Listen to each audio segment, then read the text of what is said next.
এই পথটা একাই হাঁটতে হবে তাকে। যখন সামনে আরো বড় আরো একাকী এক জীবন অপেক্ষা করছে, তখন এইটুকু পথ না হয় একাই পাড়ি দিক।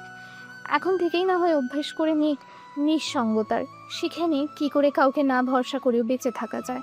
বিদায়ের সময় সাইমা বেগম ভীষণ কাঁদছিলেন। দীক্ষা জানে না কোনো শাশুড়ি ছেলের বউকে মায়ের বাড়ি পাঠানোর সময় এমন করে কাঁদে কিনা।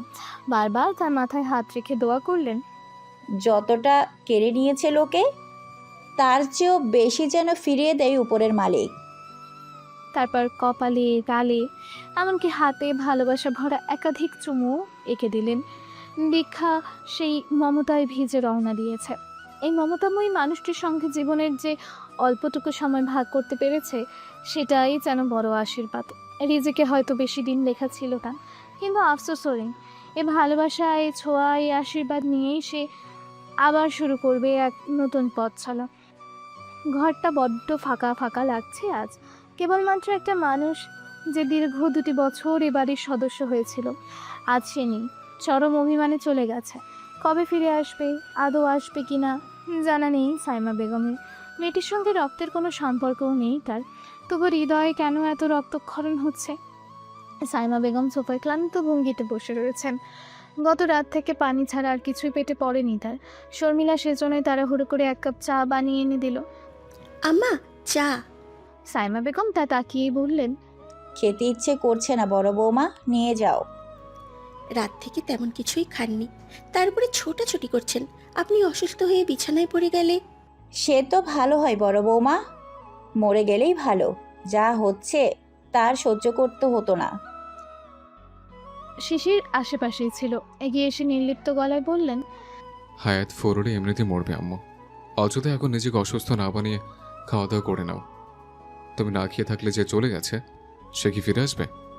সাইমা বেগম ধৈর্যের বাঁধ ভেঙে বলে উঠলেন, ফিরে আসার মতো এমন কোনো রাজকার্যটা করেছিস তুই? হ্যাঁ, রাস্তার ছেলেরাও তো তোর চেয়ে ভালো, অশিক্ষিত মূর্খরাও তোর চেয়ে জ্ঞানী। নিজের স্ত্রীকে কতটা সম্মান আর শ্রদ্ধায় রাখতে হয় তাদের সেটা জানা আছে। নিজে অপরাধ করেছিস, অথচ বিন্দুমাত্র অনুশোচনা বোধও নাই। তোর গর্ভবতীর বউ একা একা গ্রামে চলে গেছে তার মায়ের বাড়িতে। বিন্দুমাত্র সেন্সও কি কাজ করছে না শিশির? এই তোকে আমি পেটে ধরছিলাম, এমন অজাত আমার গর্ভে কি করে আসলো? তুমি বেশি বলতেছ আম্মু। একজন স্বাধীন মানুষ হিসেবে আমার যা পছন্দ অপছন্দ আমি সেটা জানাতে পারবো না? এখানে আমি অপরাধ করে ফেললাম? ফেলিস নাই? এখনো তোর মনে হচ্ছে না কি করেছিস তুই? আল্লাহ! সাইমা শিশিরের হাত চেপে ধরলেন। তারপর তাকে টানতে টানতে মেন গেট দিয়ে নিয়ে এসে থাপড়ে বাসা থেকে বের করলেন। কোনোদিন এই বাড়ির ত্রিসীমানাতেও আসবি না তুই। আমি মনে করব শিশির নামের আমার কোনো ছেলেই নাই। আমার একটাই ছেলে রুমেল। বের হ, বের হ তুই। ট্রিনা এসে দাঁড়িয়েছিল ভয়ে ভয়ে। ডাইনিংয়ের দরজা ধরে শর্মিলা গিয়ে তাকেও টেনে নিয়ে এলো। আম্মা, এই শাকচুন্নিরাও বের করেন। গেলে এটারে নিয়ে যাক। ওরে এইখানে রেখে আমরা করবোটা কি? বের হ তুই, নরকের কীট। ট্রিনাকেও ধাক্কা মেরে বাসা থেকে বের করে দিলেন সাইমা বেগম। শর্মিলা দাঁতে খিঁচে চিবিয়ে চিবিয়ে ট্রিনাকে উদ্দেশ্য করেই বলল, নাও, এবার সংসার করো দুজন মিলে। ওভারব্রিজের নিচে বসবে। শিশির সাজবে অন্ধ আর প্রতিবন্ধী, আর তুমি সাজবে ওর দরদিনী বউ, যে দিনের আলোয় ভিক্ষা করে আর রাতে পরপুরুষের বিছানা গরম করে আর স্বামীর জন্য টাকা আদায় করে। তোমার তো গলায় অনেক সুর, মনেও অনেক প্রেম। সুর দিয়ে গান ধরবা। আল্লাহর ওয়াস্তে 1 টাকা ভিক্ষা দেন গো আম্মাজি। ট্রিনা হতভম্ব মুখে তাকিয়ে রইল। সন্ধ্যা হওয়ার কথা ভেবেছিল দীক্ষা, কিন্তু কুসুমকলিপুরে পৌঁছাতে পৌঁছাতে অনেক রাত হয়ে গেল। চারপাশ তখন ঘুটঘুটে অন্ধকার। গাড়ির হেডলাইটের আলো কুয়াশার ভেতর ঢুকে আবার হারিয়ে যাচ্ছে যেন কোথাও। রাস্তার 2 ধারে তালগাছ আর বাঁশঝাড়, হালকা বাতাসে তাদের ছায়া দুলে উঠেছে টিমটিমে আলোর মতো। মাঝে মাঝে দূর থেকে ভেসে আসছে শিয়ালের ডাক। চারপাশের এই নৈশব্দ দীক্ষার বুকের ভেতরটা আরও ভারী করে তুলছে। গাড়ির দরজা খুলে নামতেই একরাশ ঠান্ডা হাওয়া এসে তাকে জাপটে ধরল যেন। ঢাকায় শীত এখনও আসি আসি করছে, কিন্তু কুসুমকলিপুরে সে দলবল নিয়ে চলে এসেছে। বাতাসে ধান খড়ের গন্ধ, মাটির কাঁচা সোতা গন্ধ আর তার সঙ্গে এক অচেনা নিস্তব্ধতা। শ্বাস নিতে কেমন হিম লাগে। দীক্ষা দুহাত বুকে জড়ালো, ওড়নাটা ভালো করে গলায় টেনে নিল। গাড়ির সামনের দিক থেকে এগিয়ে এলো দুজন। আপা চিনলেন? হাসি মুখে বলল একজন। বয়স 20 কোঠায়, চোখে মায়া, কণ্ঠে আত্মীয়তার ছোঁয়া। এ হচ্ছে বড় মামার ছোট ছেলে কাজল। তার পাশে দাঁড়িয়ে থাকা ছেলেটা কিন্তু অন্যরকম, লুঙ্গি পরনে, তার উপর কালো ফুল হাতা শার্ট। হাতার ভাঁজ পুরো হাতটাকে ঢেকে রেখেছে, বোতামগুলো কলার অবধি আটকানো, মাথার চুল আবারও খাড়া খাড়া। গায়ের রংটা এই রাতের আধারে ভালো বোঝা গেল না, তবে চোখে টলটলে একরাশ চঞ্চলতা খেলে গেল, যা নজর এড়ালো না দীক্ষার। দীক্ষা একটু অবাক হয়ে তাকিয়ে রইল তার দিকে। ছেলেটা দাঁড়িয়ে থাকতে পারে না স্থির হয়ে, একবার হাত নেড়ে, একবার পা নাচিয়ে, একবার গলা খাকারি দিয়ে সারাক্ষণ ছটফট করছে। হাবভাবে তাড়াহুড়ো, কপালটা খানিক কুঁচকে রেখেছে, যেন এই শীতের রাতে কম্বলের ওম ফেলে এখানে আসতে তার বড্ড কষ্ট হয়ে গেছে। কাজল পরিচয় করানোর ভঙ্গিমায় বলল, এ হইছে শান্ত ভাই, দুবার ম্যাট্রিক ফেল করায় তার বাপে মারতে মারতে আমাদের উঠানে আইনা ফেলছিল, মনে আছে? আপনি ভয় খাইছিলেন যে, সেই শান্ত ভাই। দীক্ষা হালকা হাসলো। তার মনে পড়েছে ঘটনাটা। সে নিজে তখন 7-এ পড়ে। এক বিকেলে উঠোনে বিরাট মারপিট হাঙ্গামা। এমন হাফ প্যান্ট পরা খালি গায়ে ছেলেকে তার বাবা বিদ্রূপভাবে পেটাচ্ছেন। সবার প্রথমে আহা ওহু করলো, পরে জানা গেল ছেলে দুবারই মেট্রিক দিয়ে ফেল। এমন ছেলেকে নিশ্চয়ই চুমু খাবে না কেউ।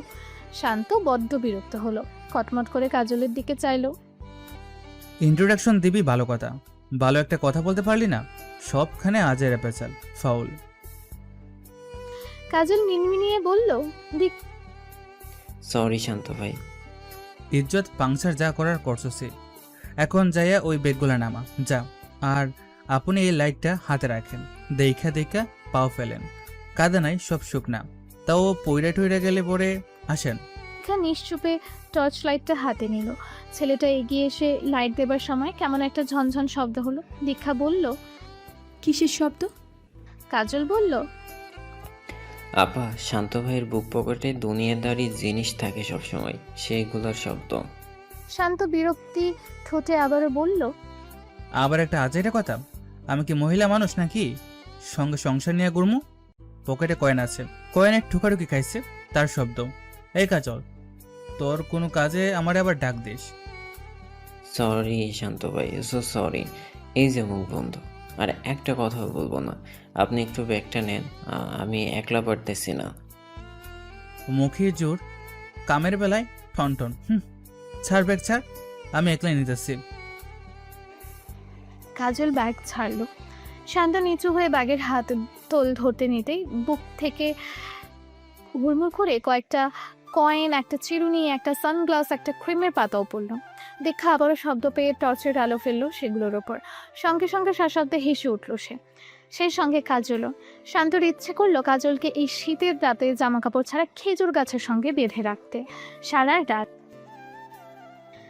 দীক্ষা পা রাখলো বাড়ির ভেতর। গেটের বাঁশের দরজাটা ঠেলে যখন ঢুকলো, ঠান্ডা এক বাতাস এসে তার গাল ছুঁয়ে গেল। টিনের চালের নিচে হালকা কুয়াশা জমেছে। বারান্দার ছায়ায় জমে থাকা শিশিরের তার পায়ে আওয়াজ পর্যন্ত মোলায়েম হয়ে গেল। বাড়িটা পুরনো, কি সুন্দর। একতলা, টিনের ছাউনি নেমে এসেছে নিচু করে। সামনের উঠোনে ছড়িয়ে আছে শুকনো পাতার খসখস শব্দ। মাঝখানে একটা ছোট কুয়ো, যার পাশে রাখা আছে পিতলের একটা কলস। ডান দিকে 3 রুমের শাড়ি, প্রথম ঘরটা বসার ঘর। দেয়ালে ফিকে হয়ে যাওয়া সবুজ রং, কাঠের বেঞ্চ, একটা পুরনো টেবিল আর একপাশে ছোট আলমারি। আলমারির উপর ঘড়ি টিকটিক করে চলছে। তার পাশের ঘরটা দীক্ষার মার। দরজা আধখোলা, ভেতর থেকে কেরোসিনের গন্ধ ভেসে আসছে। একটা স্টিলের খাট আর তার উপর চাদর ভাঁজ করে রাখা। পাশে ছোট আয়নার টেবিল, তার উপর চিরুনি, আতর আর একটা ফাটা চায়ের কাপ। সবচেয়ে ভেতরের ঘরটা মামার, বাড়ির সবচেয়ে বড় ঘর। দেয়ালে খোদাই করা কাঠের ফ্রেমে টানানো মামার তরুণ বয়সের ছবি। খাটের পাশে আলমারিতে কয়েকটা পুরনো বই আর একটা তাসবিহ ঝুলছে। বাতাসে ধূপের গন্ধ এখনো বিদ্যমান। বাড়ির বাম দিকে রান্নাঘর, ওটা আলাদা ঘর, টিনের ছাউনি নিচু করে দেওয়া। ভেতরে মাটির চুলা, একটা সিলিন্ডার গ্যাসের চুলাও উঠিয়েছে মামা ইদানিংকাল, তাড়াহুড়োর কাজে লাগে। পাশেই চাপকল, যেখান থেকে পানি টেনে কলস ভরা হয়। চাপকলের চারপাশে সবুজ ঘাস আর কচু পাতার ঝোপ। দিনের বেলায় প্রচুর পাখি এসে বসে এখানটায়। পেছনের দিকেও একটু করে উঠান, সেখানেই পুকুর। ঘাটের ধারে শ্যাওলা জমে আছে। পাড়ে একটা কলা গাছ হেলে পড়েছে জলের দিকে। সেদিক থেকেই ভেসে আসছে ব্যাঙের এক ঘেয়ে স্বরের দাঁত। দীক্ষা একবার চারপাশে তাকালো। এই বাড়িটা যেন সময়ের ভেতরে আটকে থাকা কোনো ফ্রেম। প্রতিটি দেয়াল, প্রতিটি দাগ, প্রতিটি টিনের আওয়াজ যেন চেনে তাকে। শিশিরের সঙ্গে বিয়ের পর সেভাবে আর আসা হয়নি, তবু এতদিন পর এসেও মনে হচ্ছে এই তো সেদিনই ওই পুকুর ঘাটে বসে আম ভর্তা বানিয়ে খেয়েছিল ওরা 3 বোন। বড় মামার একটা মেয়েও আছে, বকুল নাম। দীক্ষা পা ঝুলিয়ে বারান্দায় উঠতেই ভেতর থেকে একটা দরজার করার শব্দ এলো। মুহূর্তেই দেখা দিল খালেদা বেগম, দীক্ষার মা। পরনে হালকা নীল ছাপা শাড়ি, চোখে ঘুম জড়ানো ক্লান্তি, মুখে একটু অনিচ্ছার রেখা।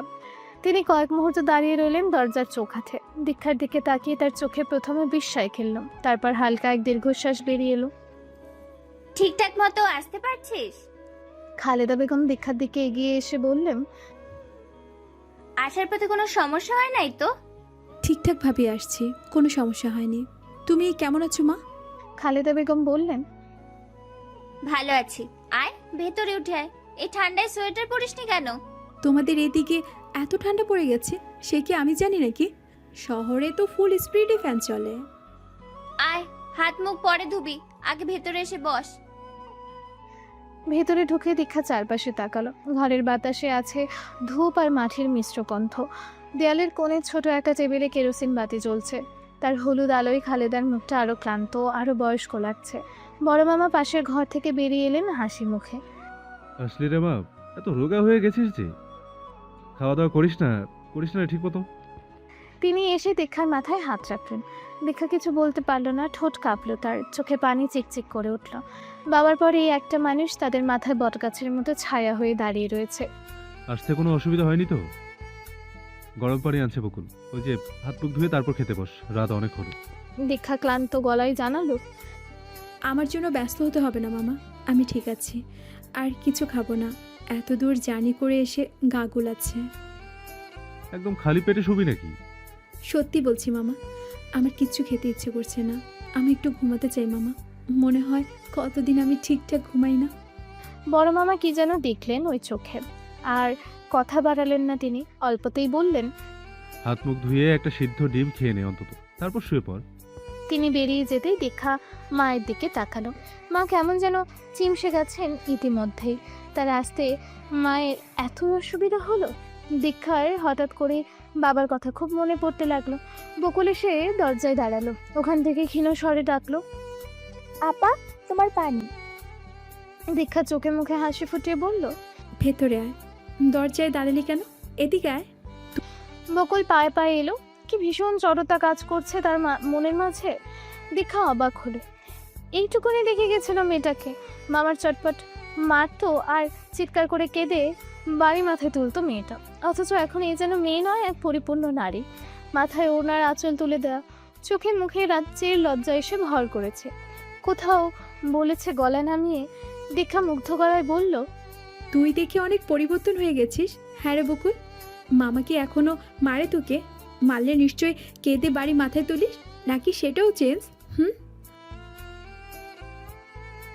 বকুল জবাবে কিছু বলল না, অল্প একটু হেসে বলল, পানি ঠান্ডা হয়ে যাবে, বাইরে নিচে পড়তেছে। আপনি আসেন, হাত মুখটা ধুইয়া নেন। আমি ডিম সিদ্ধ বসাইছি, বেশিক্ষণ লাগবো না আপা। উঠোনে নেমে এলো দীক্ষা। এক কোণে কাজলকে দেখা যাচ্ছে, চুপচাপ দাঁড়িয়ে আছে। সঙ্গে নিশ্চয়ই শান্ত, অন্ধকারে তাকে দেখা যায় না, তবে হাতে কিছু একটা জ্বলছে তা স্পষ্ট, নিশ্চয়ই সিগারেট। সেদিকে এক নজর তাকিয়ে হাত মুখ ধুতে লাগলো সে। বকুলকে জিজ্ঞেস করলো, মামি কই রে, কেমন আছে? ভালো আছে। ঘুমিয়ে পড়েছে? মারে তালা বন্ধ করে রাখতে হয় আপা। দীক্ষা অদ্ভুত চোখে দাঁড়িয়ে রইল বকুলের দিকে। বকুল হালকা হাসলো, পাগলামি আরো বাড়ছে আপা, কাউরে সহ্য করতে পারে না, আমরা তো পারেই না। তাই বলে তালা দিয়ে রাখতে হবে? একদিন খুব আদর আদর করে কথা বললো আপা, তারপর বললো খুলে দিতে। আমি সরল মনে খুলে দিলাম। এরপর রান্নাঘর থেকে বটি নিয়ে আমারে কোপাতে আসছিল। ভাগ্যিস আব্বা বাড়িতেই ছিল, সে না থাকলে আমি তো এরপর থেকেই তালা দিয়ে রাখছি আব্বা। দীক্ষা আর কিছুই বলতে পারল না। বকুল স্বাভাবিকভাবে দীক্ষার পায়ের পাতায় উষ্ণ গরম পানি ঢালতে লাগলো। একটা জিনিস তার বুকের ভেতর কাঁকড়ার ন্যায় কামড়ে ধরলো হঠাৎই। বড় মামারা ভালো নেই, তাদের এই অবস্থায় সে নিজেও এমনভাবে এসেছে। বুক চিরে ছোট একটা দীর্ঘশ্বাস বেরিয়ে এলো তার। ভাগ্য যে কী লিখে রেখেছে কে জানে। সিগারেটে শেষ টান দিয়ে ফেলে দিল শান্ত। পায়ের নিচে পিষ্ট করতে করতে বলল, শালা একটু ধন্যবাদ দিল না। সব নষ্টের গোড়া তুই। শুরুতেই বেজাল কথা বইলা আমার ইজ্জতের ফালুদা বানা দিছস। কাজল মিনমিন স্বরে শুধালো, আপনার মন টন একটু খারাপ তো? আমি ধন্যবাদ দিলাম আপনারে শান্ত ভাই। Thank you so much. আরে রাখতো থ্যাঙ্কু, তোরটা দিয়ে করবোটা কি? শুকনো জিনিস। আচ্ছা, তোর আপার মন খারাপ কেন? চাচিও দেখলাম তার দিকে খুব একটা খুশি হইল না। সব কেমন ঠান্ডা মারে রইছে। ঘটনা কি? উনি তো বোধহয় পোয়াতে। এই অবস্থায় একলা এত দূর আইছে। কিরে কাজল, কাহিনী কি? মৃদু শ্বাস ফেললো কাজল। ঘটনা কি আমিও ঠিক জানি না, তবে শুনেছি আপাই আসতেছে একা একা। আমারে বইলা রাখছে গিয়া আগাইয়া নিয়ে আসতে, এই এতটুকুই। তবে ভাবভঙ্গিতে বুঝছি আপার সাথে বড় কোনো গোলমাল হইছে তার শ্বশুর বাড়িতে। আপা তাই চইলা আসতেছে। একেবারের জন্য? জানি না শান্ত ভাই, ফুপুর মনটাও ভালো না। আব্বাই তো জানোই কেমন রাগী মানুষ। কারে জিজ্ঞাসা করবো কও? শান্ত কিছু বলল না। রাত বাড়ছে, শীত জেঁকে ধরেছে। দুহাত কাচুমাচু করে ভাঁজ করে রেখেছে সে। তীক্ষ্ণ দৃষ্টিতে চেয়ে রয়েছে একতলা বাড়িটার দিকে। হয়তো কাউকে আর একবার দেখতে চাইছে অবচেতন মন। কিন্তু সেই কেউটার কে? শান্ত শত খুঁজেও এর উত্তর পেল না। কেবল একটা অস্বস্তিকর অশান্তি নিয়ে উসখুস করতে করতে সে বেরিয়ে গেল এই বাড়ি ছেড়ে। বড় মামা দরজাটা খুলে দিলেন। ঘরটা ছোট কিন্তু পরিপাটি। দেয়ালের একপাশে কাঠের খাট, তাতে পুরনো নকশি কাঁথা বিছানো। জানালার পাশে টেবিলের ওপর একটা তেলবাতি জ্বলছে মৃদু আলোয়। বাতাসে ঘুমের আগের নরম নিস্তব্ধতা। দীক্ষা ধীরে ধীরে ব্যাগটা নামিয়ে রাখলো খাটের পাশে। জানালার কাজ আধ খোলা। বাইরে কুয়াশায় মোড়ানো। পুকুরের জলে চাঁদের ফিক্কে প্রতিচ্ছবি কাঁপছে। পুকুরের ধারে হয়তো বাতাসে কলা গাছের পাতার শব্দ হচ্ছে। একটা ফসফস আওয়াজ দীক্ষার কানে ভেসে এলো। তার চোখে এক মুহূর্তে চলে গেল দেয়ালের দিকে। ওখানেই ঝুলছে পুরনো ক্যালেন্ডারটা। ঠিক সেই বছরটার যখন সে শেষবার এই বাড়ি ছেড়ে গিয়েছিল। সময় যেন থেমে গেছে এখানে। কেউ আর কিছু ছুঁয়নি। দীক্ষা খাটে বসে পড়ল। হাতটা রাখলো নকশি কাঁথার উপর। স্পর্শে মনে হলো এতদিন আগের কেউ হয়তো এখানেও এই কাঁথায় ঘুমায়, কিংবা তারই কোনো গন্ধ এতে রয়ে গেছে। চোখ বন্ধ করতে মনে পড়লো কত শত স্মৃতি জড়িয়ে রয়েছে এই ঘরে। মৃদু স্বরে কেউ যেন বাতাসের মধ্যে সেই দিনগুলির প্রতিচ্ছবি কল্পকাহিনীর মতো করে বলে বলে ঘুরে বেড়াচ্ছে। দীক্ষা হঠাৎ জানালার দিকে তাকানো। বাইরে পুকুরের ঘাটে কুয়াশা ঘন হচ্ছে। জলের ওপর ধোয়ার মতো কুয়াশার আস্তর। টিনের ছাউনি থেকে শিশির পড়ছে ধীরে ধীরে। একটা প্যাঁচা ডেকে উঠল গাছের ডালে হু হু শব্দে। তার বুকের ভেতরটা কেমন করে উঠল। মনে হলো এই বাড়ির প্রতিটি দেয়াল, প্রতিটি টিনের আঁচ, প্রতিটি গাছ যেন তাকে চেনে। তবু কেউ আজ তাকে আপন করে নেয় না। সে একটুখানি হেলান দিল দেয়ালে। চোখ বন্ধ করলো। মন কাঁপছে, শরীর ক্লান্ত, ঘুম আসছে না। কিন্তু মায়ের মুখটা বারবার ভেসে উঠছে চোখের সামনে। সে শীতল নিস্পন্দন মুখ। বাইরে কুকুরের ডাকে নিস্তব্ধতা খানিকটা ভাঙল। দীক্ষা ধীরে ধীরে নকশি কাঁথাটা গায়ে টেনে নিল। তারপর ফিসফিস করে বলল, বাড়িতে ফিরেও যেন কোথাও ফিরতে পারিনি আমি। বকুল চট করে তাকালো। কিছু বললে আপা? হুম না, কিছু না। এই ঘরটায় তোরা কেউ থাকিস নি এতদিন? থেকেছি তো। তুমি চলে যাওয়ার পরেও আমি আর ত্রিনা এখানে ঘুমিয়েছি। এরপর ত্রিনাও চলে গেল। তখন একা একা শুতে কেমন অস্বস্তি বোধ হতো। তাই রাত হলেই ফুফুর কাছে চলে যেতাম। দীক্ষা হঠাৎ একটা অন্যরকম প্রশ্ন করে বসলো। আমি আশায় তোরা খুব অখুশি হয়েছিস, তাই না বকুল? বকুল শীতল চোখে দীক্ষার দিকে চাইল। পর মুহূর্তে খিলখিল করে হেসে উঠল। কিশোরী তরুণীর ন্যায় সে হাসি গিয়ে ধাক্কা দিল ঘরের চার দেয়ালে। বকুল চুপ করে গেল। তবে তার শরীর থেকে হাসির দমক সরল না মোটেই। কিসব অদ্ভুত কথা বলো না আপা। অখুশি হতে যাব কেন? বাড়িতে মেহমান আসলেও কেউ অখুশি হয় না। আর সেখানে তুমি তো এই বাড়িরই মেয়ে। দীক্ষা অবাক হলো, সে সঙ্গে মুগ্ধও হলো আরও একবার। বকুল কত সরল সোজা ছিল, আর এখন বুদ্ধিদীপ্ত চোখ জোড়া সবসময় চিকচিক করতে থাকে। রাতারাতি পরিবর্তন ঘটে নারীর, কথা বুঝি সত্যি। বকুল এগিয়ে এসে দীক্ষার পিঠের পেছনে একটা বালিশ টেনে দিল, নকশি কাঁথের ওপর কম্বলটাও টেনে দিল কোল পর্যন্ত। তারপর বসে ধীর স্থির কণ্ঠে বলল, কাল থেকে হাঁড়িতে 1 মুঠো চাল বাড়তি দিতে হবে। তাছাড়া আর কোনো আহামরি পরিবর্তন দেখছি না আমি। তুমি অযথা এত চিন্তা করছো আপা, উদ্বিগ্ন হচ্ছ। এসব নিয়ে না ভেবে যে আসছে তাকে নিয়ে ভাবো। মনে রেখো, তোমার পাশে আমরা সবাই আছি। ফুফুর মনমরা থাকলেও সে তোমাকে ঠেলে ফেলে দেবে না আপা, আর আব্বাও তা হতে দেবে না। তুমি তো জানোই, আব্বা বাহির থেকে শক্ত হলেও মনটা অনেক নরম। তুমি থাকলেও আমাদের পারিবারিক ঝামেলা থাকবে, তুমি না থাকলেও থাকবে। অযথাই নিজেকে ছোট না ভেবে চুপচাপ শুয়ে ঘুমাও তো। ফুফু শুয়ে পড়েছে, দেখবে সকাল হলেই সব কিছু ঠিক লাগছে। দীক্ষা সত্যি সত্যিই শুয়ে পড়ল। বকুল ওর পাশেই বসে রইল, একটা হাত চুলের ভেতর দিয়ে আঙুল নেড়ে চেড়ে বিলি কাটতে লাগলো। আরামে ঘুম চলে এলো দীক্ষার, মনেই রইল না কোনো দুঃখ ব্যথাবোধ। গভীর ঘুম রাজ্যে পাড়ি জমালো সে নিজের অজান্তেই। এমন পরিস্থিতিতে পড়তে হবে ঘুণাক্ষরেও ভাবেনি শিশির। জামা কাপড় প্রয়োজনীয় জিনিস সব কিছু ছাড়াই তাকে আর ট্রিনাকে এভাবে বের করে দিতে পারলো সাইমা বেগম। শিশিরের মগজেই ঢুকছে না, আপন মানুষগুলো তার সাথে এমন করতে পারলো কি করে। সকাল থেকে খাওয়া হয়নি। দুপুরের দিকে এক বন্ধুর বাড়িতে কোনো রকমে দুজন খাওয়া দাওয়া খুঁজছিল। তারপর আর পেটে কিছু পড়েনি, মানিব্যাগটাও আনতে পারেনি, সঙ্গে একটা টাকা পয়সা নেই। দুপুরের ওই বন্ধুর থেকে 2000 টাকা চেয়ে নিয়ে এসেছে। কাল একবার অফিসে যেতে হবে, গত মাসের স্যালারিটা আরও কয়েকদিন পরে দেওয়ার কথা, কিন্তু কালকেই ম্যানেজারের সঙ্গে কথা বলে চেয়ে দেখবে। এই মুহূর্তে পকেট ফাঁকা মানে ব্রেইনও ফাঁকা। তার উপর ট্রিনার ফ্যাচ ফ্যাচ কান্না অসহ্য লাগছে শিশিরের, সেই সঙ্গে অসহায়ও লাগছে। শিশির নিজের মনেই বলে উঠল, একটা ভুল করেই ফেললাম, তাই না বলো? আরও ভেবেচিন্তে আগানো উচিত ছিল। আমি তো ভেবেছিলাম এই ঝগড়া ঝামেলায় তোমার বোন চলে যাবে, সেখানে আমাকে যে আমার মা। ট্রিনা কটমট করে তাকালো, তার দুটি চোখ বেয়ে উপচে পড়ছে অশ্রুজল। আপনার মা আমার সঙ্গে এটা কেন করলো? দোষ কি আমার একার? শিশির ভ্রু কুচকে বলল, না, আমারও আছে, তাই তো তোমার সঙ্গে আমাকে বের করে দিল। আমার সঙ্গে আপনাকে না, বরং আপনার সঙ্গে আমাকে। এখন এই রাস্তায় কিভাবে দিন যাবে? আচ্ছা, আপনার ব্যাংকে টাকা পয়সা কিছু কি নেই? একটা ব্যবস্থা করুন না। টাকা পয়সা আছে, তবে তার পরিমাণ আহামরি না। এই মুহূর্তে সেটা বের করে খরচ করা মানে শেষ সম্বলটুকুও নষ্ট করা। তাই এই ব্যাগ পারে ট্রিনাকে কিছুই বলল না শিশির। ওরা বসে আছে একটা হাইওয়ে রাস্তার পাশে, সিমেন্ট দিয়ে বেঞ্চ তৈরি করা, তার ওপরই দুজন বসে আছে। তাদের সামনে দিয়ে সাই সাই করে ছুটে যাচ্ছে শত শত গাড়ি। শিশির এগিয়ে বসলো, সাহস করে এক হাত ট্রিনার পিঠের পেছনে নিয়ে আগলে ধরলো। কেঁপে উঠল ট্রিনা, অদ্ভুত চোখে চাইলো শিশিরের দিকে। সাহস পেয়ে শিশির তার দিকে আরও এগিয়ে এসে নরম গলায় বলল, তুমি দুশ্চিন্তা করো না, তোমার সব দায়িত্ব এখন থেকে আমার। আমরা একটা ছোট্ট ঘর ভাড়া করব।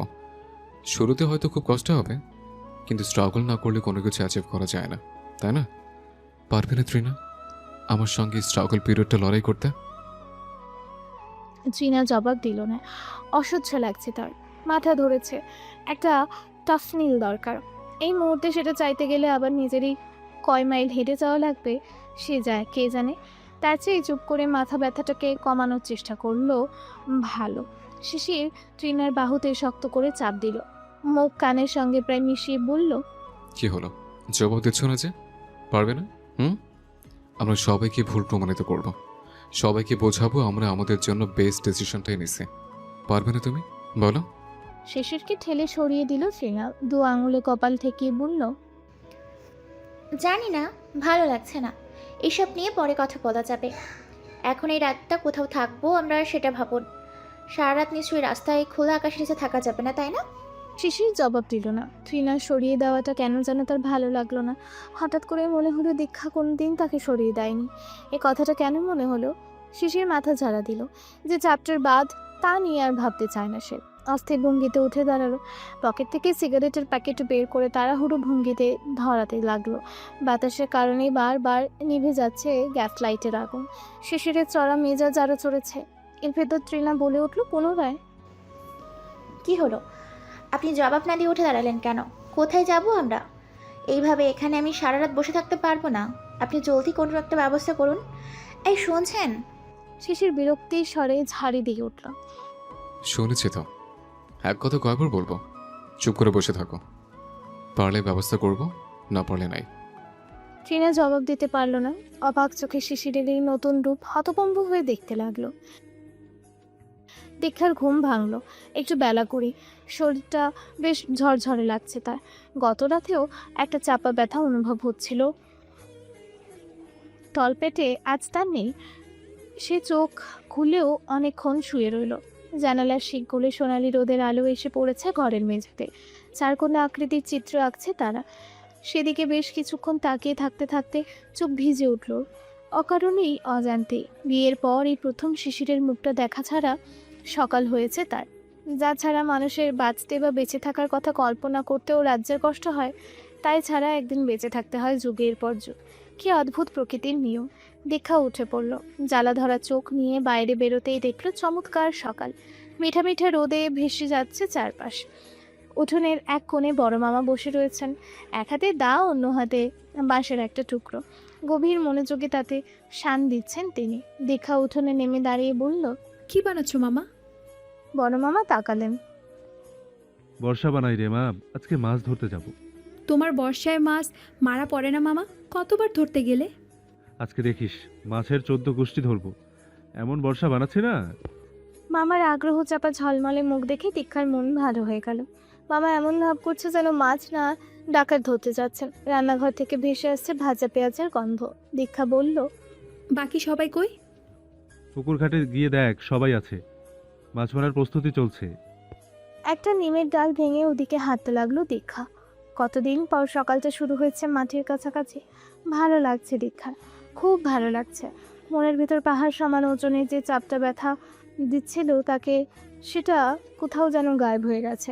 দীক্ষার একটা গান ধরতে ইচ্ছে করছে। প্রজাপতি প্রজাপতি প্রজাপতি প্রজাপতি, কোথায় পেলে ভাই এমন রঙিন পাখা? দূর থেকে একটা ছোট হট্টকল দেখতে পেল দীক্ষা। কাজল, বকুল, সেই সঙ্গে গত রাতে দেখা হওয়া সেই ছেলেটা শান্ত দাঁড়িয়ে আছে। শান্তর লুঙ্গি কোজা করে বাঁধা, গায়ে একটা পাতলা টি শার্ট, চুলগুলো আজকেও খাড়া করানো। গায়ের রং অস্বাভাবিক রকমের সুন্দর, রাতের আধারে বোঝা যায়নি। এখন বুঝতে পেরে খানিকটা চমকাল দীক্ষা। কাছে এগিয়ে গেল। শান্ত ভাব গলায় বলছে, দে বালতি দে। ছোট ছোট পোলাপান নামবে নাকি মাছ ধরতে? তোরা মাছ চিনস ঠিক কইরা? তাই তো মনে হয় না। এই আমারে দেখিস, নাইমা সারতে পারবো না, মাছ হুমড়ে খাইয়া পড়বে। বলবে আমারে আগে নেন শান্ত ভাই, আমারে আগে নেন। বকুল সলজ্জিত চোখে তাকিয়ে মুখ ভেঙচে বলল, আপনার খালি চাপা শান্ত ভাই। শান্ত খেকিয়ে উঠল। কিসের চাপা? আমি শান্ত এক কথার মানুষ। কোনো চাপা চোপা নাই। বিশ্বাস না হলে 2 মিনিট দাঁড়ায় দেখ, নামা মাত্র মাছ কেমনে পায়ের কাছে হুড়মুড়াইয়া পড়ে। দে কাজল, বালতি দে। কাজল বালতি এগিয়ে দিল। পুকুরের এক পাশ সেচে পানি কমানো হয়েছে, এখানে মাছ ধরা হবে। শান্ত বালতি হাতে নামবার আগে দীক্ষার দিকে তাকালো। সদ্য ঘুম ভাঙা চোখ, চুলগুলো খোলা, এলোমেলো, চোখে মুখে উৎকণ্ঠা, আগ্রহ নিয়ে তাকিয়ে আছে সেও। শান্ত মনে মনে আল্লাহরে ডাকলো, ইয়া মাবুদ, ইজ্জতের ফলদা বানায় না গো মাবুদ, রক্ষা কইরো তোমার নাদান বান্দারে, রক্ষা কইরো মাবুদ। মাবুদ রক্ষা করলেন না, অতিরিক্ত চাপা ওয়ালাদের মাবুদ রক্ষা করেনও না। শান্ত নেমে দুপা ফেলতে কাদার ভেতর ব্যালেন্স হারালো আচানক। এক পা বেশি দেবে গেল, আর এক পা দাবলো না। মাছ হুড়মুড়িয়ে এসে পড়লো কিনা কে জানে, তবে শান্ত পড়লো, হুড়মুড়িয়ে উল্টে পড়লো। হাতের বালতি ছুটে প্রথমে আসমানে উঠল, সেখান থেকে প্লেনের মতো সোজা নিচে, শান্তর জেল দিয়ে দাঁড় করানো চুলের ওপর। শান্তর মনে হলো এই কাদামাটির ভেতরে ডুবে যাক সে, তলিয়ে যাক আজ পুকুরের তলানিতে। পেছন থেকে ভেসে আসা তীক্ষ্ণ শব্দের খ্যাক খ্যাক হাসি শান্তর চোখে পানি এনে দিল। সেই সঙ্গে সামান্য অভিমানও হলো মাবুদের ওপর। সে তবুও কোনো রকমে উঠে দাঁড়ালো। মাথা থেকে বালতি সরাতে কাজল আর জোরে হাসতে লাগলো। বকুল হাসছে না, তবে হাসি হাসি মুখে তাকিয়ে আছে। আর দীক্ষা, সে হেসে কুটি কুটি তলপটে একটা হাতে চেপে রেখেছে, আর এক হাতে গাছের গায়ে ধরেছে। আর তার হাসতে কষ্ট হচ্ছে, তবু হাসি থামাতে পারছে না। শান্তর এত মন খারাপ হলেও তবু তা লুকিয়ে এসে বলতে চেষ্টা করলো, আরে আমি তো এটা ইচ্ছে করে করছি রে ভাই, মাছগুলোর সারপ্রাইজ দিলাম, ওরা বুঝুক কে নামছে পুকুরে। নামতে না নামতেই পুকুর লড়াই ফেলেছে। ঠোঁট টিপে বলল কাজল। না শান্ত ভাই, সেই হয়েছে আপনার সারপ্রাইজ ড্রাইভটা, সেই হয়েছে। আরেকটা দেন শান্ত ভাই, সারপ্রাইজ যত দিবেন ততই ভালো। প্লিজ রিকোয়েস্ট, আরেকটা দেন প্লিজ। শান্তর মেজাজ খারাপ হলো, 100-তে 100 চললো। মনে মনে প্রতিজ্ঞা করলো, আজকে তোরে যদি না ছুবাইছি নাতির পোলা, আমার নামও শান্তনা। থাক আর হেসো না কেউ, বেচারার ভালো রকমের ঠান্ডা লাগছে, গা কাঁপছে। আপনি এক কাজ করুন, গোসল করে ফেলুন চট করে, গরম পানির ব্যবস্থা করছি।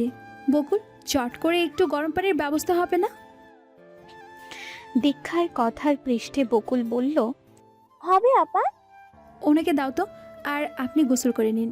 মাছটাস এসব মামাই ধরবে, আপনারা নামতে হবে না। শান্ত মুগ্ধ দৃষ্টিতে তাকিয়ে রইল। দীক্ষার এই সামান্য কথাগুলো বুকের ভেতর কেমন একটা আলোড়ন তৈরি করলো। হ্যাঁ না কিছু বলতে পারল না, কেবল ফ্যাল ফ্যাল দৃষ্টিতে তাকিয়ে রইল দীক্ষার চলে যাওয়ার পানে। খালেদা বেগম রান্নাঘরে পিঁড়ির উপর বসে আছেন, চিকন চিকন করে আলু ঝুরি করছেন। দীক্ষার চিকন আলু ভাজা খেতে বেশ ভালো লাগে। তাছাড়াও তিনি শুটকির একটা ভর্তা করেছেন। এই অবস্থায় মাছ মাংস কোনো কিছুই খেতে ভালো লাগে না, তবে ঝাল ঝাল ভর্তা হলে কয়টা মুখে তোলা যায়। রাতেও খায়নি মেয়েটা, শত চিন্তার মাঝখানেও খালেদার স্নেহময়ী চিন্তারা নিশ্চিন্ত রইল না। দীক্ষা দরজা ধরে দাঁড়াতেই তিনি তাকালেন, হাসি মুখে। উঠলি? শরীরটা ভালো লাগছে রে মা। দীক্ষা অবাক হলো। রাতে খালেদা আর খালেদার ভেতর কত তফাৎ, এর কারণ কি? সে ভেতরে ঢুকে বল, লাগছে। নে এই পিড়িতে বস। পারবি বসতে? কষ্ট হবে না তো?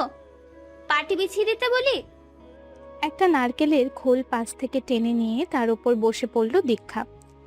বলল, কিচ্ছু লাগবে না, তুমি অস্থির হয়েও না তো। বাসি মুখে আছিস? 1 কাপ চা করে দি, বস। 2 কাপ করো তো মা, আজ 2 মা মেয়ে মিলে গল্প করবো খানিকক্ষণ।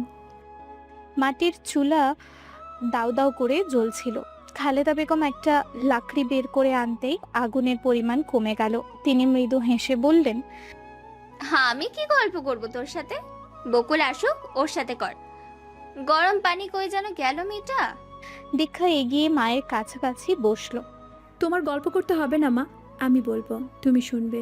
তা তো পারবে নাকি? হ্যাঁ, এখন চা বানাও, আগে চা হবে তারপর কথা শুরু। 1 চুমুক করে চা মুখে দেব আর একটা করে কথা বলবো। চা না খাওয়া পর্যন্ত নো কথা। চাও শেষ, গল্পও শেষ। খালেদা মন খুলে হাসলেন এবার। পাগল মেয়েটা কি যে বলে, তার হাসি দেখে দীক্ষার কি যে ভালো লাগলো। মন প্রাণ সব জুড়িয়ে গেল। মনের ভেতর যত গ্লানিবোধ জমেছিল তাও মুছে গেল নিমেষে। চায়ের পানি ফুটছে, তার ভেতর বেশ খানিকটা চাপাতি ঢেলে দিলেন খালেদা। ভালো করে লিকার হলে 2টা কাপে ঢাললেন। ব্যায়াম থেকে গুঁড়ো দুধ নিয়ে তা মিশিয়ে দুধ চা তৈরি করলেন অভ্যস্ত হাতে। রংটা দেখে দীক্ষার লোভ লেগে গেল। খালেদা চিনি দিতে চাইলে দীক্ষা নিষেধ করলো। আমারটাই দিও না মা। খালেদা অবাক হলেন। যেই মেয়েটা একদিন চামচ ভর্তি চিনি ছাড়া চা খেতে পারতো না, সেই মেয়েটা চায়ে চিনি খায় না। মাত্র 2টা বছর, কত কি পরিবর্তন হয়ে গেছে তার মধ্যে। ছেলে মেয়েগুলো খুব তাড়াতাড়ি বড় হয়ে যায়, বিয়ে হয়ে গেলে কেমন অচেনাই হয়ে যায়। ছোট একটা নিঃশ্বাস ফেলে তিনি মেয়ের দিকে চায়ের কাপ বাড়িয়ে দিলেন। এবার বল কি বলবি? দীক্ষা 1 চুমুক চা মুখে নিয়ে চোখ বন্ধ করে ফেললো। কতদিন পর মায়ের হাতে সে পুরনো স্বাদ। আচ্ছা, সব মায়েরাই বুঝে পৃথিবীর বেস্ট কুক হয়? তাদের করা গরম পানির স্বাদও বোধহয় আলাদা। দীক্ষার জোরানো মনটা এবার আরো প্রশস্ত হলো। সে ধীর ভাবে চোখ নামিয়ে প্রায় সরল কণ্ঠেই বলল, আমি আর ফিরে যাব না মা, এখানেই থাকবো। তোমার বা মামার তাতে খুব অসুবিধা হবে? খালেদা বিস্মিত হয়ে বললেন, এখানে থাকবি বুঝলাম, আর যাবি না এটা কেমন কথা? যাবি না কেন? কি হয়েছে? শিশির বলেছে কিছু? তোমার মনে হয় শিশির সামান্য কিছু বললে আমি এত বড় ডিসিশন নিতাম মা? তাহলে কি হয়েছে মা? তুই একা একা এলি, খবর দিতেই আমার বুকটা কামড় দিয়ে ধুলো জানিস। রাতেও প্রচন্ড শরীর খারাপ লাগছিল। বিয়ের পর তোকে এত বলে কেউ আমি আনতে পারিনি, আর এলেও শিশিরকে ছাড়া আসতি না। সেখানে এবার একদম একা, এখন এই কথা বলছিস? জবাব দিল না দীক্ষা। নিশ্চুপে চায়ে আর একবার চুমুক দিল। খালেদা বেগম দীক্ষার গায়ে মাথায় হাত মুছিয়ে দিতে লাগলেন। এইবার স্বামী স্ত্রীর মধ্যে কত রকমের কত সমস্যা হয় রে মা। এইসব মানি গুছিয়ে নেওয়াই আমাদের কর্ম। আমরা যদি হার মানি, তাহলে সংসারটা, সম্পর্কটাও যে হার মানবে। শিশিরকে আসতে বল, আমি কথা বলে যা কিছু হয়ে থাকুক মিটমাট করি। দীক্ষা মায়ের দিকে তাকিয়ে নির্লিপ্ত গলায় একটা প্রশ্ন করলো এবারে। বাবা যদি কোনো দিন তোমাকে বাদ দিয়ে অন্য কোনো নারীকে চাইতো, তবুও কি তুমি তার সংসার করতে মা? সে যদি বলতো তোমার ভিতর স্ত্রীর কিছুই পায়নি, অন্য নারীর ভিতর তাই পাচ্ছে যা সে চাচ্ছে, তারপর কি তুমি তাকে বুঝাতে, জোরাজুরি করতে সংসারটা টিকিয়ে রাখার জন্য? তোমার গর্ভের সন্তানটার প্রতি তার যদি মায়া না থাকে, এক আকাশ পরিমাণ বিষাদ থাকতো, তখনও কি তুমি সম্পর্কটার কথা আগে ভাবতে? এমন প্রশ্নের কি উত্তর হয়? হয় না। রিপিট। এমন প্রশ্নের কি উত্তর হয়? হয় না। খালেদা বেগমও তীব্র বিস্ময়ে মেয়ের দিকে নির্বাক চেয়ে থাকা ছাড়া আর কিছুটি বলতে পারল না। দীক্ষা বলল, ও আমাকে চায় না মা, ও অন্য কাউকে চায়। আমি নাকি কোনোদিন ওর মনের মতো হয়েই উঠতে পারিনি, ওকে সম্মান করিনি, শ্রদ্ধা করিনি। আমার ভিতরে ও শুধুমাত্র একজন বন্ধুই খুঁজে পেয়েছে, অথচ ওর চাহিদা ছিল একজন প্রেমিকার নয়, একজন স্ত্রী। সেই চাহিদা অন্য কেউ পূরণ করতে পারবে মা, আমি না। এমনকি আমার পেটে যে ওর সন্তান, তাকেও চায় না, অথচ আমাকে কোনোদিন বুঝতেও দেয়নি আমি নাকি ওর ঘাড়ে এক বাচ্চা এক প্রকার জোর করে চাপিয়ে দিচ্ছি। এত কিছু শোনার পর, জানার পরও কি আমার উচিত মানিয়ে নেওয়া মা? হাল না ছাড়া কিসের হাল ধরবো আমি? হ্যাঁ, কোন সংসারের বলো তো? ওটা তো আর আমার সংসার নেই, হয়ে গেছে অন্য কারো। অন্যের সংসারের সম্পর্কের হাল ধরবো আমি মা? তুমিই বলো। বলতে বলতে কখন যে দুটি চোখ বেয়ে টপ টপ করে পানি পড়তে শুরু করলো, দীক্ষা নিজেও টের পেল না। চোখের পানি মুছেও নিল না। হাতে চায়ের কাপটি ধরে যেভাবে স্থির ভঙ্গিতে বলে চলেছিল, সেভাবেই বলতে লাগলো। মানুষ কি আজ আজব প্রাণী? ও যদি একবার আমাকে এসব বলতো, আমি কি চেষ্টা করতাম না ওর মনের মতো হতে? আমি সাজি না, আমি জীবন নিয়ে ভাবি না, আমি কেমন হয়ে গেছি। শিশিরের আমাকে পছন্দ না, ওর চাকচিক্যময় দুনিয়া আমি বড্ড সেকেলে। অথচ ওকে পাওয়ার পর আমার মনে হয়েছিল আমি দুনিয়াটা পেয়ে গেছি, আর তো কিছু পাবার বাকি নেই। তাই আমি আর কিছু নেই মাথা ঘামাই নেই কোনো দিন। কিন্তু ও যদি একবার বলতো, দীক্ষা তুই এভাবে থাক, এভাবে সাজ, তুই জব কর, আমি কি করতাম না মা? বলো না। আমার সঙ্গে কি নিখুঁত অভিনয় করলো মা?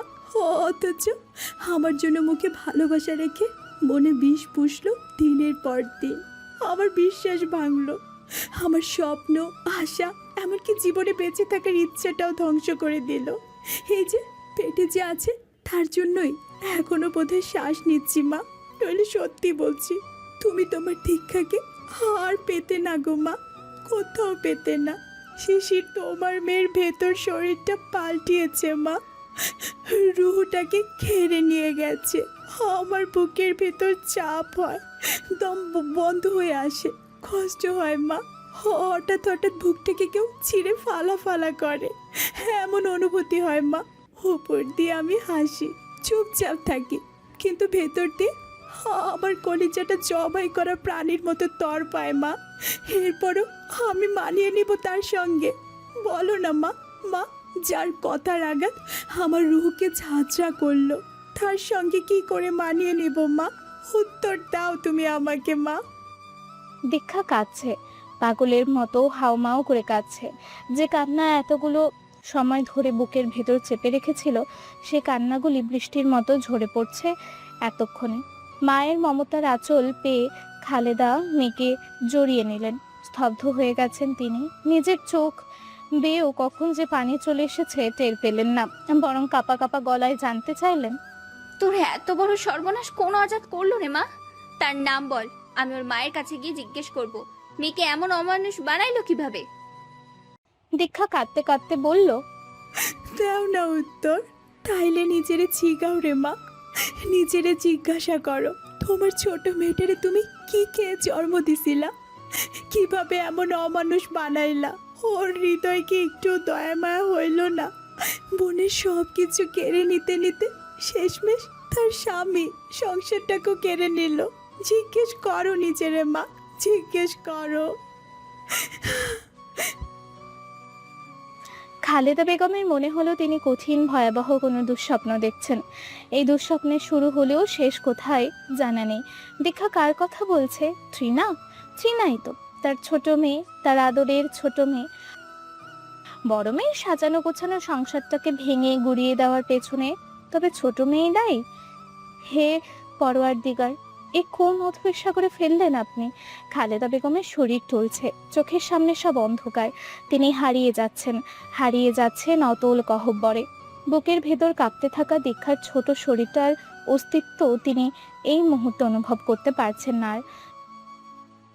মা মেয়ের এই একান্ত মুহূর্তটা একান্ত রইল না। তবে রান্নাঘরের পেছনে দাঁড়িয়ে সিগারেট টানতে থাকা শান্তর কর্ণকুহরে গিয়ে আঘাত হানল দীক্ষার প্রতিটি আত্মচিৎকারের শব্দবাণী। সে হতভম্ব হয়ে গেল। সিগারেটের আগুন নিভে গেল কখন, সে খেয়ালটুকু তার রইল না। দুপুরে এ বাড়িতে খাওয়ার কথা থাকলেও শান্ত শেষ পর্যন্ত চলে যাওয়ার সিদ্ধান্ত নিল। সকালে ওই ঘটনাটার পর তার মনটা এমনিতেই খারাপ ছিল। সেই খারাপ লাগা বেড়ে আকাশ ছুলো রান্নাঘরে চলা কান্নাকাটি পর্বের পর। বারবার দীক্ষার আত্মচিৎকার আর ক্রন্দনরত অবস্থায় করা বিলাপগুলো কানে টেপ রেকর্ডারের মতো বাজতে লাগলো। এই অবস্থায় আর কোনো দিকে মন বসানো দায়। তাই সে বকুলের কাছে গিয়ে চিকন গলায় বলল, এই বকুল, থাক তাইলে, আমি গেলাম। হাতের কাজ করছিল বকুল, তা থামিয়ে অবাক দৃষ্টিতে চাইল। সে কি, যাবে কেন? খেয়ে যাবে না? বাবাও তো বললো তোমাকে থাকতে বলতে। আজ থাক, আরেকদিন, আজ ভালো লাগছে না। শরীর খারাপ লাগছে নাকি? শান্ত অস্পষ্টই বলল। বকুল ব্যস্ত হয়ে পড়ল তাতেই। জ্বর লাগছে নাকি? সকালে মানা করেছিলাম না নামতে, কিন্তু তুমি শুনলে তো। চাপাই যা জোর তোমার, কে পারে? শান্ত আবারও বলল, যাই বুঝছিস, পরে আসবো নি, তোর বাপরে বলিস। বকুল আমতা আমতা করলো। তুমি শুয়ে থাকো না শান্ত ভাই, আমি মাথায় পানি ঢালার ব্যবস্থা করি। নাপা চাপা খেয়ে একটা ঘুম দিলেই। নিজের বিজনেস ছাড়া আমার কোথাও ঘুম হয় না। আজ এরা চিন্তা করিস না তো, বাসায় গেলেই ঠিক হয়ে যাবে না। থাক, তুই গেলাম। লম্বা লম্বা পা ফেলে শান্ত বেরিয়ে গেল। সেই দুপুরে বকুলেরও আর খাওয়া হলো না।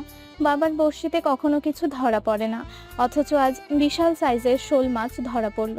সে শোল রান্না হলো পুঁইশাক দিয়ে, মাখা মাখা ঝোলে, সঙ্গে বেগুন ভাজা, শুটকির ভর্তা, লাউ পাতার একটা ভর্তা।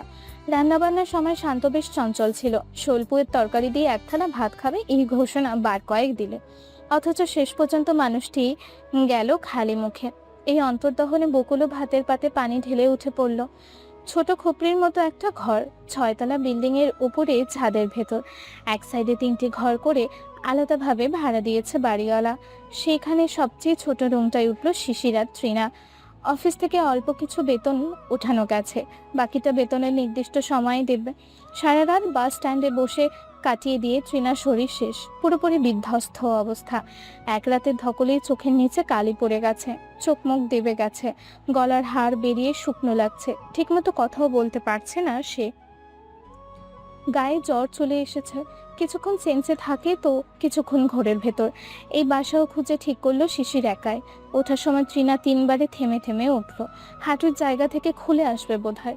ঘর দেখে তৃণার মাথা চক্কর দিয়ে উঠল। সবসময় বড় বাড়িতে থেকে আসা, গ্রামের খোলামেলা পরিবেশে বড় হওয়া তার পক্ষে এই ঘর নিতান্তই জেলখানা। সে হকচকানো গলায় বলল, এইখানে থাকবো আমরা। শিশির বিরক্ত হলো। না থাকলে কি রঙ্গ করতে আসছে? আমার সাথে মেজাজ দেখাবেন না, কষ্ট আপনি করতেছেন, আমিও তো করতেছি নাকি? পড়াশোনা তো চাঙ্গে, আবার পড়তে পারি কিনা কে জানে। এইসব মাথা থেকে ছেড়ে ফেলে দয়া করে মানিয়ে দিতে চেকো তৃণা। পছন্দ তো তুমি আমারে করছো, আর ঘর সংসার কীভাবে সামলে সাজিয়ে গুছিয়ে নিতে হয় তা মেয়েরাই ভালো জানে। সুতরাং এসবে মন দাও। এখন মোটামুটি যা লাগে আমি কিনে আনবো সন্ধ্যার দিকে, আপাতত ম্যানেজ করে নাও। কি দিয়ে ম্যানেজ করবে জিজ্ঞেস করতে ইচ্ছে করলো, ট্রিনার কথা বাড়ালো না। যখন যা লাগতো বাবাকে বললেই হতো। কেন লাগবে বা কি দরকার এই কথা কখনো জিজ্ঞেস করতেন না তিনি। বাবার মৃত্যুর পর মা অনেক হিসেবের মধ্যে দিয়ে গেলেও তাকে কখনো এত কড়াকড়ি হিসেব করে চলতে হয়নি। বরং দীক্ষার জিনিসপত্র কিংবা টাকা পয়সা সবসময় নিয়ে ভালো মতোই চলতে পেরেছে সে। অথচ এখন কি কি ম্যানেজ করে চলতে হবে কে জানে। ট্রিনার বুক চিরে একটা ছোট শ্বাস বেরিয়ে এলো। রান্নাঘরের অবস্থা দেখে আরও একবার মাথা চক্কর দিয়ে উঠল তার। এইটুকুনি রান্নাঘরে একটা মাত্র চুলা, সেই এক চুলায় 3 পরিবারের রান্না। গোসলখানাটাও একটা, কিভাবে সম্ভব? শিশিরকে এই কথা বলা মাত্র সে হাঙ্গামা লাগিয়ে দিল। করবোটা কি আমি?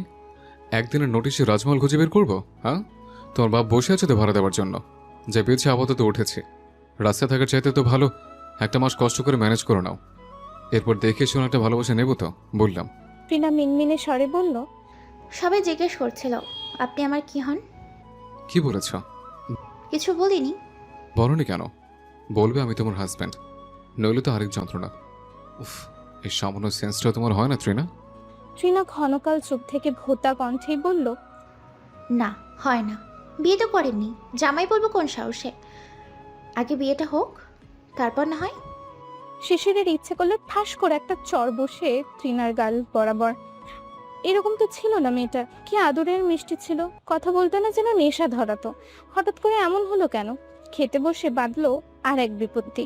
সন্ধেবেলা বাজার করে এনেছিল কিছু, সামান্য রান্না, একটু ডাল আর আলুর ভর্তা রাঁধবে, কয়টা ভাত ফোটাবে। ভাত বাড়তে গিয়ে চামচেই লেগে রইলো। এত গলা ভাত, আলুর ভর্তায় তেল হয়নি, লবণ হয়নি, আস্তে আস্তে দানা রয়ে গেছে ভেতরে। পেঁয়াজ কেটেছে ফালা ফালা করে, ডাল ঘটেনি, এক গাদা রসুন বাগার দিয়েছে।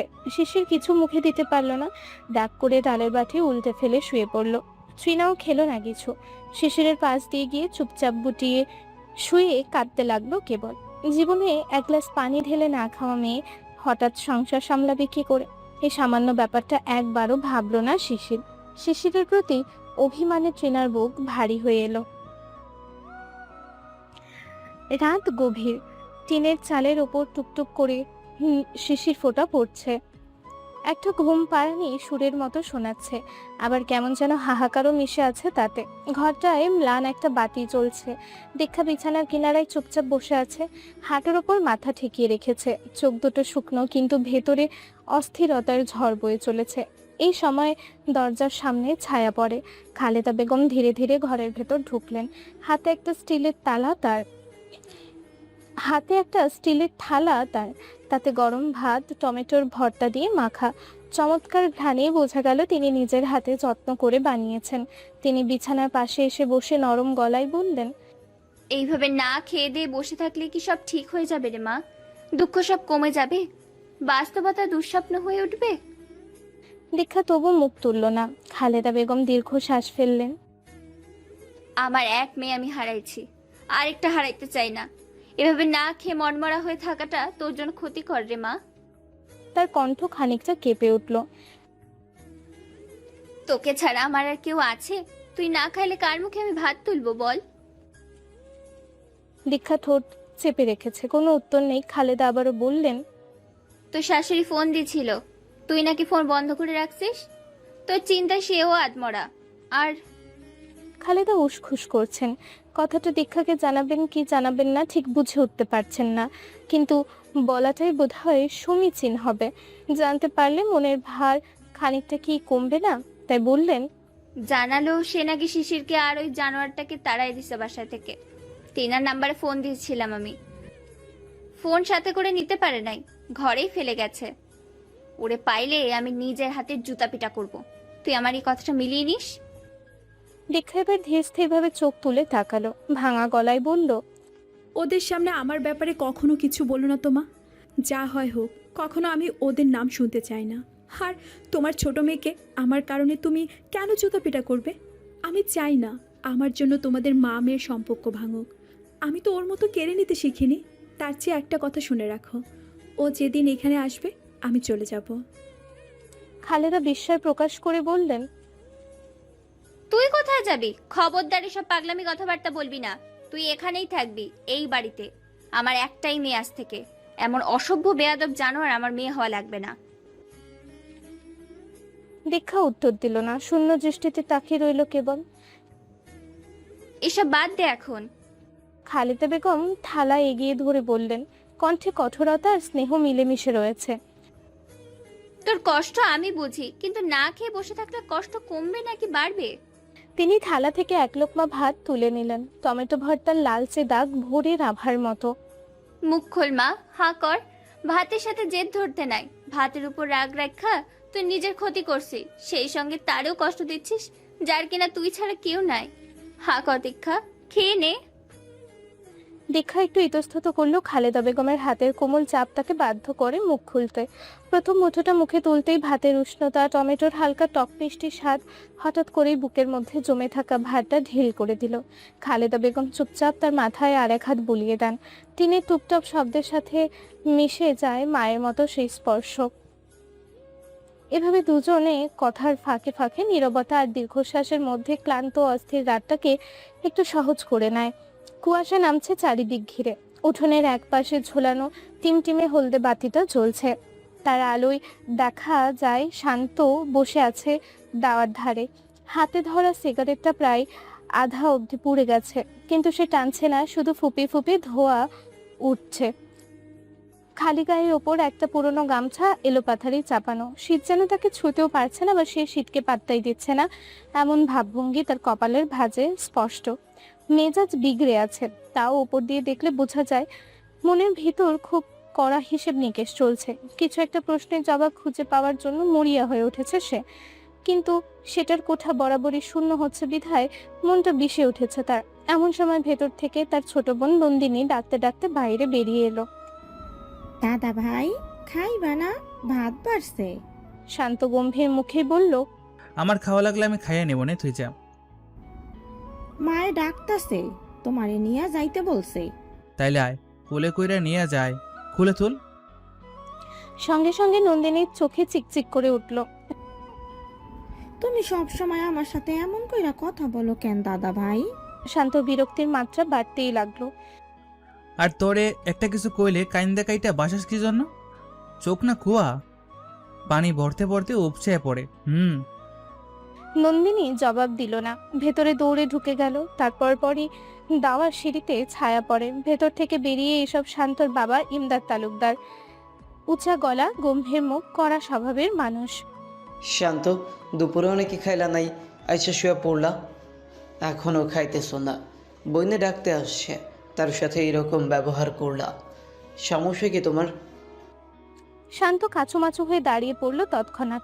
বাবার সামনে তার সব সাহস গলে পানি হয়ে যায়। সে তারে বেজায় ভয় পায়। এমনিতেই আব্বা, শরীরটা ভালো লাগতেছে না।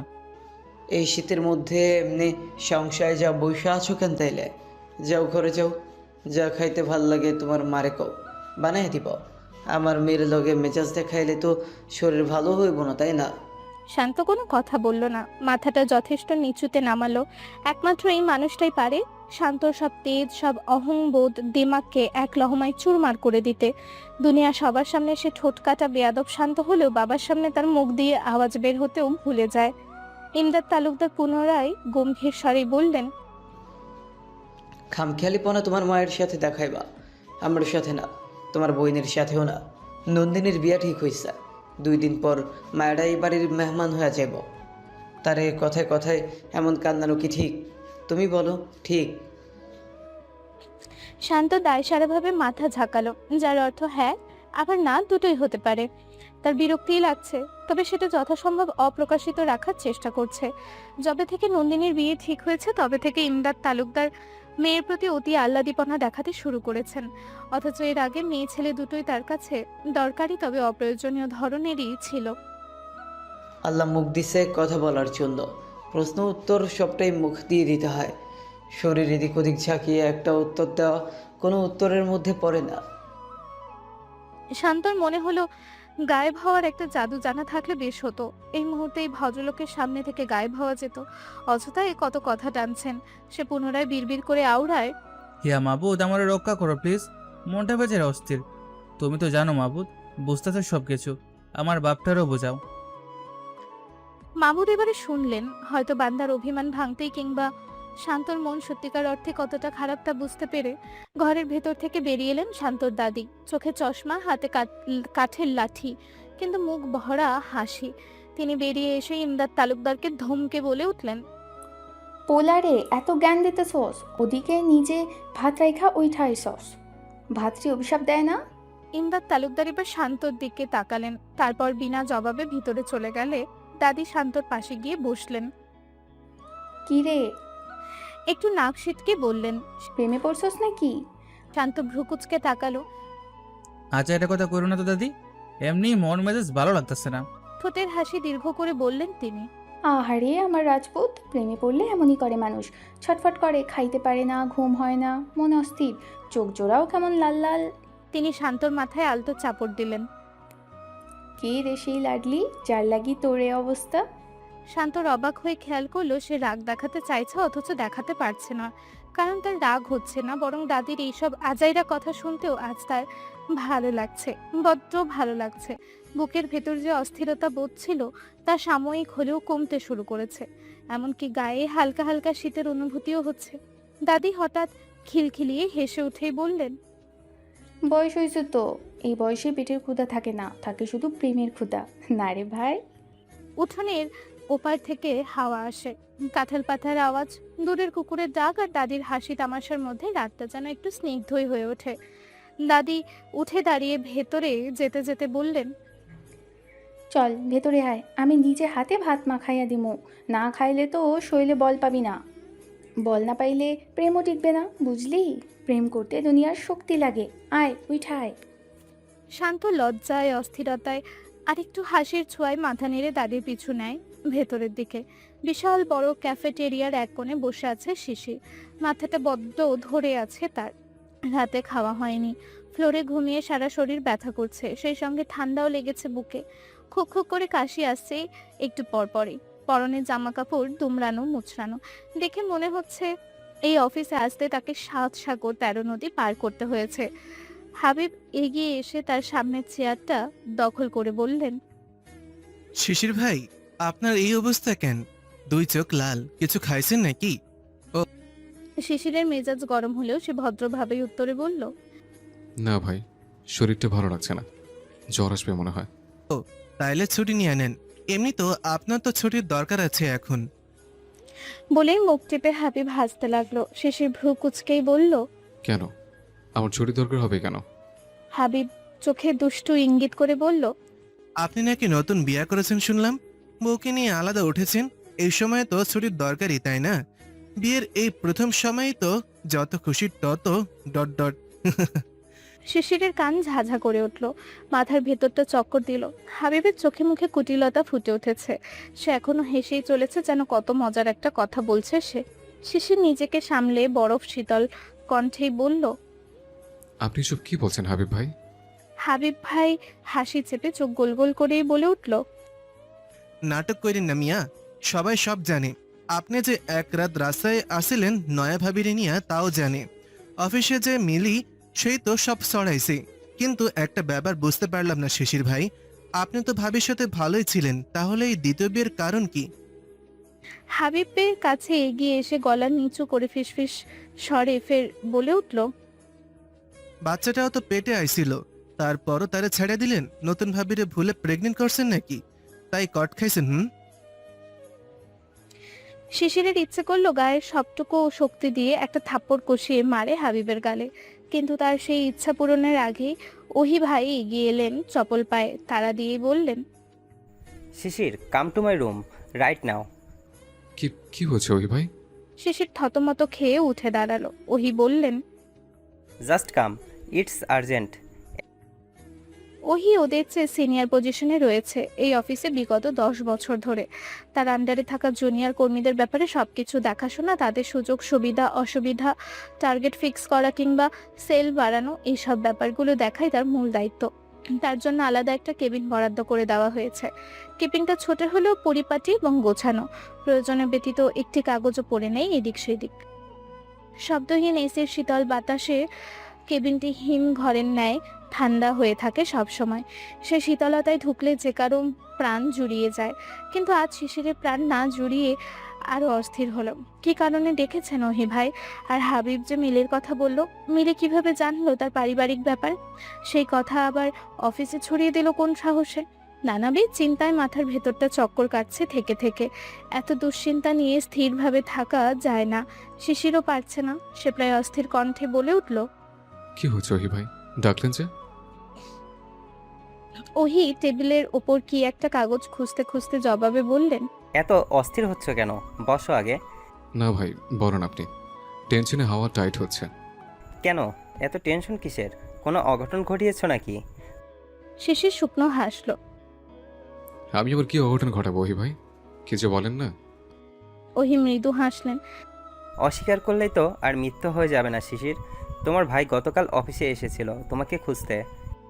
কথাটা শোনা মাত্র শিশিরের চোখ মুখ থেকে সমস্ত রং উড়ে গেল এক লহমায়। ব্যাপারটা চোখ এড়ালো না ওহিরও। তিনি গম্ভীর মুখে বললেন, তোমাকে আমি ভালো মানুষ ভাবতাম শিশির। তোমার ওয়াইফকেও দেখছিলাম, সুইট একটা মেয়ে, সব তো ঠিকই ছিল, কেন কমপ্লিকেশনে জড়ালে? শিশির কোনো উত্তর দিতেই পারল না। ওহি উত্তরের আশাও করেননি। তবে নিজের ডিফেন্ডে কি বললে শিশির তা দেখতে চেয়েছিলেন। কিন্তু শিশিরের নীরবতার ঘামে ভেজা মুখ তার প্রশ্নের জবাব দিয়ে দিয়েছে। কি যেন বলতে চেয়েও আবারও ঢুকিয়ে নিল শিশির। তার ভাবগতি দেখে ওহি শক্ত কণ্ঠে বলতে লাগলেন, যাই হোক, তুমি যা করেছো সেটা তোমার ব্যক্তিগত বিষয়, আর সেগুলো আলোচনা করার জন্য আমি তোমাকে এখানে ডেকে আনিনি। তোমার ভাই গতকাল একটা লিখিত কমপ্লেইন জমা দিয়ে গেছে অ্যাডমিনে। সেখানে বিস্তারিতভাবে তোমার কর্ম, তোমার অসৎ গুণাবলী এবং তুমি যে এই অফিসের জন্য ক্ষতিকারক সেসব জানিয়েছেন, যার জন্য অ্যাডমিন থেকে সিদ্ধান্ত নেওয়া হয়েছে তোমার পজিশনে আমাদের নতুন কাউকে হায়ার করা উচিত। সো মিস্টার শিশির। শিশির কাঁদো কাঁদো কণ্ঠে বলে উঠল, প্লিজ ওহি ভাই, ওটা আমার পার্সোনাল চয়েস, আর এটা official, please. I have nothing to do. তুমি নিজেই তোমার এই সিচুয়েশনের জন্য দায়ী। আর এটা তো স্বাভাবিক ভাবা, তাই না, যে যে ব্যক্তি নিজের ফ্যামিলি মেম্বারকে প্রতারণা করতে পারে সে অফিসিয়াল জায়গায় কি না করতে পারে।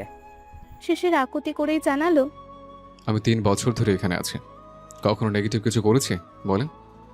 আপনি একটু আপিল করেন না ভাই, প্লিজ। আপনার কথা অবশ্যই শুনবে অ্যাডমিন, প্লিজ ওহি ভাই। এই মুহূর্তে জব গেলে আমার সার্ভাইভ করা অনেক টাফ হয়ে যাবে। I am sorry Shishir, so sorry. আমার এখানে কিছু বলার নেই। আর কোম্পানি তোমাকে শূন্য পকেটে বের করছে না, তোমাকে তোমার পাওনা স্যালারির সঙ্গে 1 মাসের স্যালারি বাড়তি দিয়েই বের করেছে। আমরা জাস্ট চাচ্ছি না আমাদের অফিসে বিবেকবোধহীন কেউ থাকুক আর কি। নাও এখানে সই করো।